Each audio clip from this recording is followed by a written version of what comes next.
Okay, fellow babies, welcome back to Pachter Factor on SIFTD.net. If you are watching as a Patreon patron, thank you for your support. If you're watching on YouTube as a subscriber, thank you for your support. If you or anybody in your household has an Amazon Prime account, link it to your Twitch Prime account, and Amazon will gratuitously pay us, and that's just part of the value you get out of Amazon. Easy to do, costs you nothing. Please do it. Instructions are below. We will put your name on the scrolling ticker below that calls you out, shouts you out for supporting us. So thank you for all that. Okay, our question today from Sifted from Sukru Tikves. Could Game Pass quickly end the era of $70 games? Since it gives away some of these games essentially for free, won't these games become devalued? Some publishers still clinging to a $60 price point. So will 70 be a fluke, or is it here to stay? You know, I don't think Game Pass is going to end anything. Game Pass is going to end $70 games for Microsoft, not for anybody else. None of those other $70 games are going to be on Game Pass. So Microsoft, all games are day one. So do you care if it's 60, 70, 300? You're paying $10 a month, you're getting it for free. So no, it doesn't really matter. And frankly, Microsoft could charge $70 for Halo, and by doing so, they could say, hey, for $50 more, become a Game Pass member. It's really easy for them to upsell the higher the price of a new game. So if anything, you know, I actually think that they'll probably price high as well, but they can't dictate to EA or Take-Two or Activision what those guys charge. Those guys will charge 70 if they can get it. I'll be really interested to see Halo sales once it comes out, because they have 18 million Game Pass subscribers as of the end of March. My guess is by the time Halo comes out, they'll have 25 million, and all 25 million Game Pass subscribers will play Halo. So will they really actually sell 10 million more? No. How many of those 10 million are Game Pass members? At least 8 million. You know, so I expect Halo sales are going to be 343 innovating and coming up with rec packs and ways to, you know, to earn points in the game. That's what they're doing. They want to get you to spend. I think they're brilliant. I like 343. I think they're actually a really smart studio. Smart about evolving business models. Yeah, so they're, and again, Microsoft's goal is 100 million Game Pass members. They want more Game Pass members than they want to sell Xboxes. They still want to sell Xboxes, but they'd be very happy if you subscribe to Game Pass on your PC or as a streaming only customer. And I think they're going to hit 100 and then 200. Not in the next 5 years, but in the next 10. So I think they're onto something. They get it. And the more they get subscribers, the more money they can pay for other games. And so, you know, if they can convince Activision that they'll sell more copies of Call of Duty if they put, like, so Call of Duty Warzone will be on Game Pass. Why not? Why log on a PC? Why not just have a launch button on Game Pass? And obviously Fortnite and Apex and, you know, any free-to-play game should be there. So ultimately, I think that if they're just your landing page for where you start your gaming, and you know, because people who play Fortnite don't only play Fortnite. Some play Halo, you know, some play FIFA, some play Grand Theft Auto. So why not? So I expect that the interesting question will be to see what happens with Grand Theft Auto Online, and do they make that free to play permanently? Because they're doing a 3-month experiment on PlayStation. But are they going to ultimately make it free to play for Game Pass subscribers?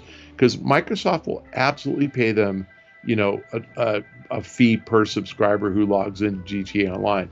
They'll pay them 50 cents or something a month for everybody who logs in, and then Take-Two obviously make the money from people who monetize in game. So I think that Game Pass is irrelevant to $70 games. The question really is, does everybody go to 70 or they go to 60? And everybody's waiting and seeing. So Take-Two did NBA at 70. I don't think they've announced anything else. I don't think EA has announced 70 for Battlefield yet, right? They haven't. And their FIFA, but what they did on Madden and FIFA last year was they said something like $60 was the price on the next gen console if you bought it on the old gen console. And I think it was that version forever if you bought FIFA 21 or Madden 21 on your PS4 or Xbox One, that you could get a free copy on your next gen console whenever you got around to converting it. So that the implication was they're reserving the right to raise price. They just haven't said it yet, and they're reserving the right to charge you again. So the publishers are still struggling with this multiple chances to sell you the same game. If you think about, like, Grand Theft Auto came out on PS3 and then launched on PS4, whatever, a year later, and they wanted to sell it to you again. And now they're launching on PS5, and they're going to sell it to you again. So the publishers are all intrigued by the opportunity to sell games again and again and again. And I'm not sure what they're going to do, but my bias is gamers will probably pay $70, but the price will erode more quickly than it has in the past.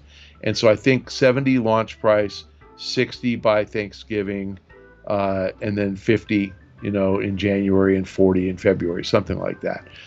So I don't know that it'll really matter, except for the people who have to have it the first day. But again, I think the publisher thinking about the price point is, we were at 50 from 1995 till 2005. Then we were at 60 from 2005 to 2020. So it's about time we go to 70. And, inflation really is 2% a year, 3% a year every year. So if the price point was, $60 from 2005 on, and you had 3% a year inflation, let's not compound it, the price could be 50% higher than that, and you could justify paying it. Wages have gone up that much. Anyway, that's how I think publishers are thinking, nothing more. It's anybody's guess what they're going to charge for games. The answer is really simply whatever the market's willing to pay.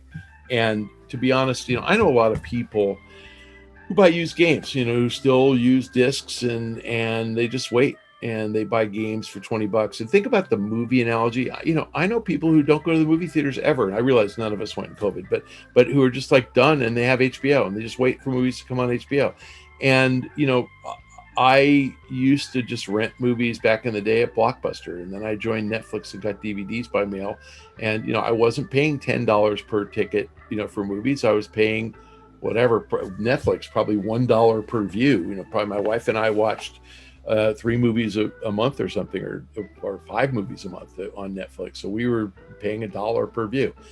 So if the market is, if that's what the market wants to pay, then games will get discounted down to where people are willing to pay it. More people subscribe, but 70 will happen, and we'll see if it works. My guess is it's going to work. Thanks for joining us on Pachter Factor today.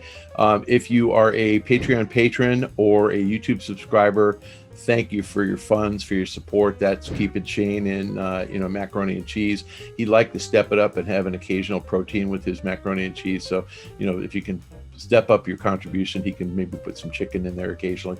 If you are an Amazon Prime member and you are able to follow the instructions in the show description below, you can link your Twitch Prime account to your Amazon Prime account, and Amazon miraculously will pay us. So please remember to do that and to resubscribe. We've got a scrolling ticker at the bottom of all the people who have managed to figure that one out. So look for your name down there, and thank you for doing that. If you're watching on YouTube a week late, I understand you either can't afford to do this or you hate me. You don't want Shane to ever be able to eat again. But you must follow me on Twitter, or I'm going to block you on YouTube and you won't be able to see me, at Michael Pachter, and tell me that the reason that you're on Twitter following me is because I shamed you into it. I'll give you a shout out. Thanks for joining us. See you next time.